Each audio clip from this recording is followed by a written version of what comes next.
Hello.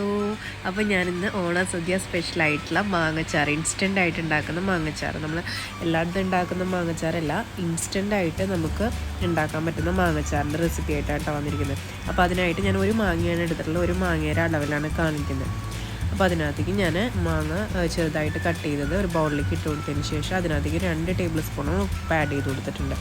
ഇനി ഞാൻ എന്താ ചെയ്യുന്നതെന്ന് വെച്ചിട്ടുണ്ടെങ്കിൽ ഈ ഉപ്പ് ഇട്ടിട്ട് മാങ്ങനെ നന്നായിട്ട് മിക്സ് ചെയ്തിട്ട് അവിടെ കുറച്ച് നേരം റെസ്റ്റിന് വയ്ക്കും. അതിപ്പോൾ നമ്മൾ ഓണത്തിൻ്റെ ഒക്കെ എന്നാണെന്നുണ്ടെങ്കിൽ രാവിലെ നമ്മൾ പണികളുടെയൊക്കെ ഇടയിൽ മാങ്ങ കട്ട് ചെയ്ത് ഉപ്പിട്ടാണ്ട് ഒരു ഭാഗത്ത് വെക്കുകയാണെന്നുണ്ടെങ്കിൽ നമ്മുടെ പണികളൊക്കെ കഴിയുമ്പോഴത്തേനും അതിനകത്തുനിന്ന് നമുക്ക് ഈ അച്ചാറിന് വേണ്ട വാട്ടർ മാങ്ങയുടെ ഉള്ളിൽ തന്നെ ഉണ്ട്. അപ്പോൾ ആ വാട്ടർ അതിനകത്തുനിന്ന് വന്നിട്ടുണ്ടാവും.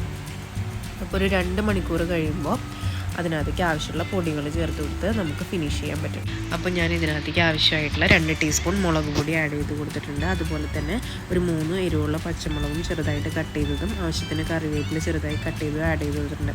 ഇനി അടുത്തായിട്ട് ആഡ് ചെയ്തത് ഇതിനകത്തേക്ക് ഏറ്റവും ടേസ്റ്റ് മേക്കറായിട്ടുള്ള സാധനമാണ് കേട്ടോ, വെളിച്ചെണ്ണ ഒരു 3 ടേബിൾ സ്പൂൺ വെളിച്ചെണ്ണയും കൂടി ഒഴിച്ചു കൊടുത്തതിന് ശേഷം നന്നായിട്ടൊന്ന് മിക്സ് ചെയ്തെടുക്കാം.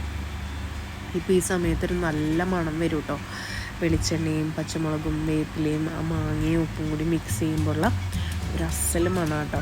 അപ്പോൾ എല്ലാവരും ഉണ്ടാക്കി നോക്കണം. ഇൻസ്റ്റൻ്റായിട്ട് നമുക്ക് ഓണത്തിന് വളരെ പെട്ടെന്ന് ഉണ്ടാക്കാൻ പറ്റുന്ന ഒരു അച്ചാറാണ്. അപ്പോൾ എല്ലാവരും ഉണ്ടാക്കി നോക്കാം.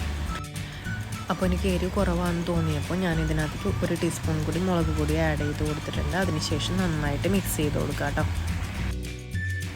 പിന്നെ അധികം ദിവസം നമുക്ക് ഈ അച്ചാർ പുറത്ത് വെച്ചിരിക്കാൻ പറ്റില്ല. നമ്മൾ ഉണ്ടാക്കി കഴിഞ്ഞാൽ ഒരു 2 ദിവസം കഴിഞ്ഞിട്ടുണ്ടെങ്കിൽ ഫ്രിഡ്ജിൽ വെച്ചിട്ട് വേണം നമ്മൾ കീപ്പ് ചെയ്യാനായിട്ട്. അധികം ദിവസം ഇരിക്കില്ല. നമ്മൾ ഇനി ഉണ്ടാക്കുന്ന ഇൻസ്റ്റൻറ്റ് അച്ചാറുകൾ അധികം ദിവസം ഇരിക്കില്ല. അത് ഫ്രിഡ്ജിൽ തന്നെ കീപ്പ് ചെയ്ത് വെക്കണം കേട്ടോ. അപ്പോൾ എല്ലാവരും ഈ പ്രാവശ്യത്തെ ഓണത്തിന് ട്രൈ ആക്കി നോക്കുക.